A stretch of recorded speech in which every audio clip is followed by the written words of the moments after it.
Hello, it's been a minute since I last uploaded here. How are you? I hope you're doing good.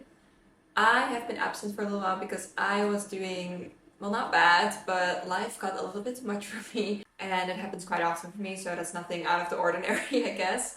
But yeah, it was just a really intense and emotional few weeks. If you follow me on Instagram, you might know that I went to the Netherlands to go to a few hospital visits for my endometriosis, and I didn't get such great news there. I heard that I need a really invasive surgery, which I'll probably do spring next year. Right after that, I had my sister's wedding, which was obviously really fun, but I didn't really have time to process all the bad news before jumping into all the celebrations. And then right after that, I had like one day at home in Italy, and then I went straight on vacation with my friends, which again was really fun, but I really needed some like quiet and routine after that. I was just really exhausted and emotionally overwhelmed. So that's why I took a little break, and it kind of ties in with the theme of this video as well. Because lately, like the past month or two, I really feel like such a deep nostalgia for my childhood, and I feel like I'm really craving comfort and innocence in a way, and just doing things for the enjoyment of it and not having to do anything. I really felt like my inner child speaking up a lot lately, and usually I sort of push that voice away. But this time I decided to give my inner child whatever she wanted, and it's been feeling so good and healing. It just means I've been doing a lot of cozy activities. I started a coloring book, and I'm so bad at it, but it doesn't matter because it's, for the fun of it. I barely bought any souvenirs on vacation. I was in Tuscany with my friends, but we had to go into a Claire's. I don't know if this is like a worldwide thing, but if you're in Europe for sure, you know Claire's. It's like this store you are obsessed with when you're around 11, 12. Like everything is glittery, everything is hysterical. It's absolutely amazing. I hadn't been there in a few years, but we had to go there because one of my friends broke her nose piercing, and we knew they have nose piercings there, so we went in. And that's when I saw this. Like, I made eye contact and I was like, I need to have it. I crave this so bad. And I'm a stuffed animal lover in general, that's no secret. Like, I'm not embarrassed. I sleep with at least 2 stuffed animals every night just because it feels comfortable to hold something. But yeah, even for me, it was a little bit random that on vacation I was like, I have to have this stuffed animal. But I really feel like my inner child needs a lot of things lately, and I've just been giving in. I've just been going with it. So I got her. I love her. Louis has actually been running off with her a lot, so she already has a whole year, but that's okay. But yeah, I've been really noticing this theme in my life right now where I just crave comfort, nostalgia, warmth, and just like being held. Like, I also only want to wear comfortable clothes and clothes that bring me joy. I've been playing cozy games on my Switch a lot, and it has also translated to the books I've been reading. So the theme of this video is just books that have brought me a lot of comfort and joy lately. And they're all more like lighthearted books, a lot of middle grade in there because that's something I've been really gravitating towards. So yeah, it's a little bit different from what I usually read, but again, like I've always been pushing myself to read like interesting literature or like difficult books. Like, I wanted to read one more like difficult book at least once a month. And lately I've just been like, no, why am I pushing myself to do things? Like, I love literature, don't get me wrong, it's not like I've been pretending to love those books, but sometimes it requires an effort that I do not have to give at that moment. And instead of fighting that right now, I'm just embracing it. I'm just going with it, and if like lighthearted cozy books is what I'm craving right now, I'm just accepting it, you know? And I just don't want to push myself too much to do difficult things or engage with like heavier media right now, because I really feel like that's not what I need right now. And it's been like kind of a nice journey to go on to really feel within myself what I need and discovering how I can give that to myself. So yeah, this video is about books, but also a little reminder that in different seasons of your life, you might need different things, and that's okay. It doesn't mean that the old things you used to like or enjoy are not your thing anymore. It will probably come back at some point, but really feel within yourself what you're craving and just go with it. Like, don't fight it, because it's probably what you need right now. And these books are absolutely what I needed. So let's get into them. Let's start with my absolute favorite read of the past few weeks, and that is Nevermore by Jessica Townsend. This is a middle grade series, and these are the first 2 books. This is Nevermore and Wondersmith. And when I tell you that this made me feel like a 12-year-old girl again, trying to like get an extra few pages in right before school during breakfast, or like secretly trying to read until late at night in my bed, that is exactly the feeling these books gave me. They're so magical and they just create this wholesome, beautiful new world that you can just completely disappear in. And yeah, it's been just such a joy. I've heard my friend Leora talk about these for years actually. She's always been saying this is one of her favorite book series, but I just never really thought I would be interested in middle grade that much anymore. But I take it back. I mean, at least now I'm very interested in middle grade, and this was amazing. So this book series is about Morgan Crow. She's a young girl of 11, and she is a cursed child. In this world, there are a few children who are born cursed, and this means that just awful stuff happens wherever they go. So naturally, she's not very well liked in her neighborhood, and even in her family. They all treat her quite awful because she is cursed, and like wherever she goes, this stuff happens to people. And it's also said that on the night of the child's 11th birthday, they will die. So Morgan has always grown up with the idea that she will die quite young. But of course, things don't go the way she expected, and on the night of her 11th birthday, she is whisked away to the secret city of Nevermore, and it turns out that her destiny is going to be quite different. And one of my favorite elements about this book for sure are the characters. There's such a strong theme of found family. There's a sentient hotel in this book that Morgan stays at that is just amazing. I want to live there as well. There's just so many fun, quirky elements to this world that I have never read before. And naturally, this book is compared a lot to Harry Potter because I think the basic storyline overall feels quite similar. There's a young child who gets shunned in her human existence, and then she gets whisked away to this magical world where everything turns out to be completely different. There's a magic school, and of course there is an enemy that she has to fight. So a lot of elements are very similar to Harry Potter, but everything else is completely different. The magic is different, the world is different. There's so many quirky ideas in this book. It's also a little bit steampunky, I would say, in sense of world building. And yeah, I've just been devouring these first two books, and I ordered the third one, but it's not here yet, so I'm patiently waiting for that one. I already put it on my e-reader, but later I was like, no, I need to read it in a physical copy. So I'm gonna wait for that, but I'm definitely going to continue with the series. It is not finished yet. There's 4 books currently, but I think it's going to be like a 6 or 7 book series. So if you start this, just know you have to be patient and wait for the next books to come out. I personally kind of like that, to be involved in a series while it's being written. Like I had that with a few series when I was younger. Like I remember going to the bookstore on the day that the last part of the Shadowhunter series was published. I like ran to the bookstore to get that 6th book. I was looking forward to the book for so long, so it's such a good feeling to finally have it. I don't know, I think that's fun. We don't always need that instant gratification. It's good for us if we have to wait a little bit. So love these. And then I also read another middle grade series which was on my e-reader, and it's called The Vanderbeekers of 141st Street, if I'm correct. It's quite a long title. This is also like a 7-book series, and I read the first 2 books so far. This is also a middle grade series, maybe even a little bit younger, but it was just such a fun, heartwarming read. It's about a family with 5 kids that lives in a brownstone building in Harlem in New York. And in the first book, they hear right before Christmas from their landlord that their lease will not be extended. And they all grew up in this house, they've been living there their whole lives. So this is obviously a big shock. They don't want to leave there. They have like this great bond with the neighbors and the rest of the street and like all their standard places they go to. Everyone knows them, everyone loves them. So the kids secretly start a campaign to convince their grumpy and reclusive landlord to let them stay, and they have like until Christmas to achieve that. And this was so heartwarming and almost like disgustingly cute, but I was eating it up. I was crying my eyes out towards the end, and yeah, this was just so nostalgic. If you're looking for the ultimate childhood nostalgia kind of book, I highly recommend these. They were so adorable. Next up, we have a book that is not necessarily for kids. This is for like young adults and adults. It's called The Library by Bella Osborne. And even though this is not a kids or middle grade book, it still had that sense of nostalgia and like childhood innocence that I've been craving. This was just so wonderful. I think I gave it like 4 stars actually. And this is about Tom and Maggie. Tom is this teenager who has a bit of a difficult home situation.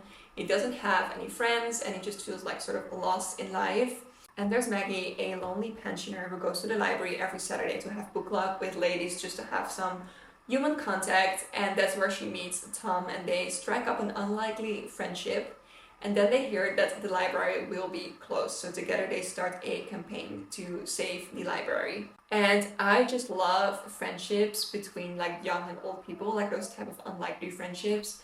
They make me so happy. Like one of my favorite books is The Offing by, I forgot the author, Benjamin Myers, I think. And this is also about a young guy who befriends a old lady and she teaches him about the pleasures of life and freedom and like finding one's path, blah blah blah. And this has a very similar like storyline and atmosphere, just a little less literary, I would say. The Offing is more of a literary book.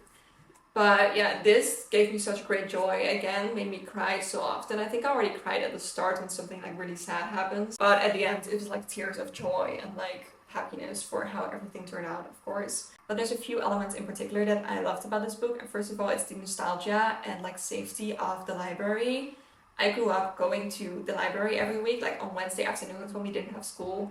My mom would pick us up and we would go to the library and I would pick out the maximum of 7 books and read them all in a week and like repeat the next week. And often 7 books was not even enough for me, so I borrowed my younger sister's library card or my mom's library cards to get even more books. I don't know how I read that much with school and everything going on, but yeah, that's just such a warm childhood memory I have, and that's a very like strong theme in this book as well, like the childhood nostalgia attached to libraries and how they feel like a very warm and safe place for a lot of people. And another element that I really loved about this book is how Tom learns a lot about nature and the worth of good cooking and like being close to one's food and being outside. And yeah, because he grew up in such a unhealthy home situation where he just basically lives off pizza and canned beans, seeing him bloom in the outdoors and like learning about food and animals and cooking, it just gives me so much joy. Even as a kid, it was my dream to live on a farm, like a cozy little farm. I still have that dream. But yeah, that's something I would wish if I ever have children, that they grow up like close to nature and like learning where their food comes from and stuff like that. And yeah, that's something that was also very prevalent in this story. So a lot of elements that I really loved. The story was very heartwarming, and yeah, if you need like a feel-good novel, this is the one. Then we have Paladin's Grace by T. Kingfisher, and I cannot make a video about like cozy fairy tale like books without mentioning T. Kingfisher because I feel like she is the queen of writing books like that. I was mostly drawn to this book because of the cover. I absolutely love the old school fairy tale vibes going on there. It's very 90s in a way as well. But I knew nothing about this book before starting it. I was actually kind of confused by the titles like Paladin's Grace. What is a paladin? I learned what a paladin is. In this book, it's sort of like a knight, chosen one, serving a certain god. And we follow Stefan, who is a paladin whose god has died. So he's sort of lost right now, not really having a purpose. He's taken in by one of the other gods, but they don't really require fighters, so he's just been doing like bodyguard jobs, basically. And in his free time, he's knitting socks, which is like his hobby. And he's just sort of like hanging out there with the other paladins that are just as lost as him. And then one day he meets Grace, a perfumer with a secret past that she's escaping. They strike up a friendship and then they become unwittingly involved in a crime scene and things just sort of progress from there. And this was such a pleasant surprise for me. First of all, this is absolutely not a children's book. Let me just say that beforehand. There is spice in this book, and it's no secret that I'm not a fan of that, especially not in cozy fantasy. But surprisingly in this one, it was not bothering me as much because I think it was quite well done. Also, for some of the issues that the characters were both struggling with, these issues and insecurities were also sort of touched upon in their intimacy. So I feel like it had worth for the plot, which usually is not really the case. So in this case, I didn't mind so much. But yeah, again, this really had the quality of an adult fairy tale. It crafts a really unique world, and there was not a lot of world building, but it still felt quite like real to me. I could really imagine the scenes, and I just loved like some of the unique elements that Grace was a perfumer. I've never read a book about a perfumer in fantasy before.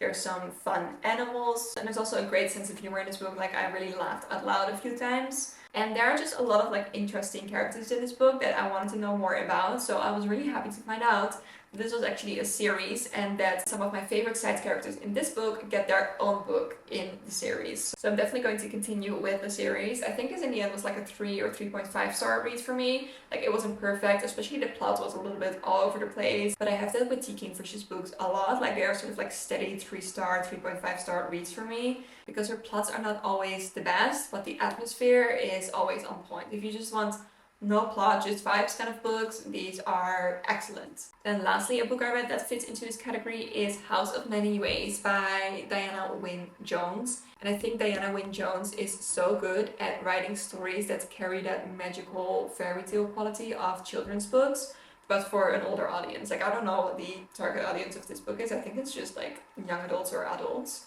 But I love all the quirky, weird elements in her stories. All the characters are always so strange. The magic never really makes any sense. There's just a lot of random things happening and you just sort of have to roll with it, but that's also what makes it so fun because you never know where the story is going or like how things are going to turn out, and this was no different. This is actually a book in the series of Howl's Moving Castle, and this is the third book in the series. I haven't read the second one yet. I just picked this one up first because I like the sound of this one better, and I don't think it's like a continuation of a story. It's like different stories, but Howl and Sophie appear in every story.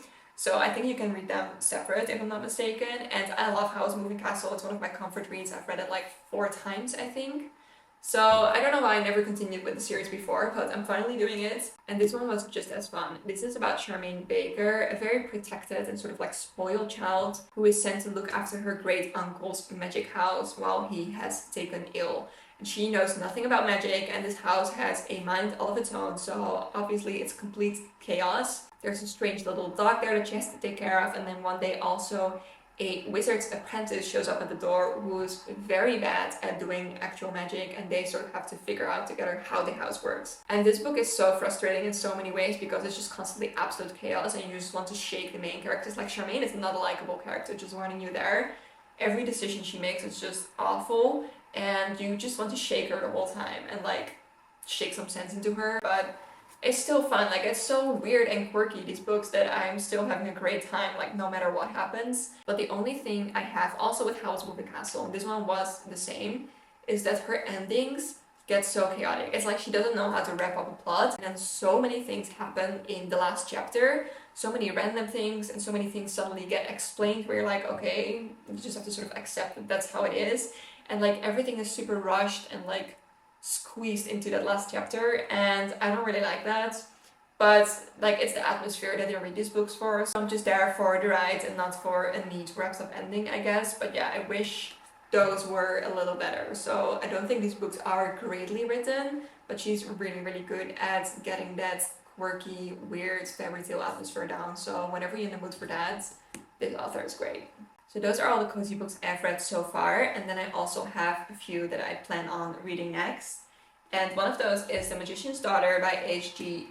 Hari. I picked this up at the bookstore because I saw this spine and it looked so 90s that I was immediately drawn to it. But I was very surprised to learn that this is actually quite a recent release, like 2 years ago, I think. But again, this sounds like a super cozy fairy tale for adults. This is about Biddy, and she grows up on the coast of Ireland on a legendary magical island. She washed up on the shore there as a baby and was taken in by the magician Rowan, who lives on the island. And she never leaves the island while growing up, and she feels very stifled in her life. And then one night, Rowan fails to return from his mysterious travels. To find him, Biddy must venture into the outside world for the first time. But Rowan has powerful enemies, forces who have hoarded the world's magic and have set their sights on the magician's many secrets. Biddy may be the key to stopping them. That just sounds like such a fun magical adventure. I think the ratings for this one are also really good, so yeah, I'm really excited to read this. Then I have a few books that are either on the way right now in the post or are on my e-reader. And the first one is Verity Fox and the Curse of Foxfire. Look at that cover, I am absolutely obsessed. I don't know much about this book except that it's about a witch apprentice called Verity Fox, and she has to go to Foxfire, a town that has like some problems with magic, and she is sent there to solve them. And she has to win these townspeople over because they have become quite wary of magic. And again, the ratings of this book are so high, so I'm really, really excited about it. And once again, the cover, just, I need that. Unfortunately, I couldn't find a place to order it in Italy, so I might go to the local bookstore here and ask if they can order it in English for me. We'll see, because I need that as a physical copy. Then we also have The Pumpkin Princess and the Forever Knight, which is going to be a series, I think. And a lot of people say that it's perfect for fans of Nevermore, which is the series I just talked about, Nightmare Before Christmas, and Wednesday, which sounds absolutely amazing. This sounds like a perfect, cozy Halloween read, and the short description of this is a spooky yet heartwarming adventure about one girl's journey into the land of the undead and the unexpected family she finds along the way. You know, I love the found family theme, so that was already convincing to me, but it just sounds so fun. She's taken by the Pumpkin King to Hallowell Valley, home to witches and vampires, ghosts and goblins, and all that go bump in the night. Yeah, I definitely need to read this. I'm very excited. And then lastly, I have The Undead Fox of Deadwood Forest by Aubrey Hartman. This sounds like such a unique book, and again, amazing ratings, again, amazing, gorgeous cover. This is about Claire, who is a undead fox of Deadwood Forest. Here, leaves grow in a perpetual state of fall, not quite dead, but not quite alive, just like Claire. Long ago, he was struck by a car, and hovering between life and death, he was given the choice to either cross into the afterlife or become an usher of wandering souls. Claire chose the latter. His quiet and predictable days are met with upheaval when a badger soul named Ginger Snipes knocks on his door. Despite Claire's efforts to usher her into the afterlife, the badger is unable to leave Deadwood. That sounds like the perfect fall read, especially because Deadwood is like a perpetual state of fall.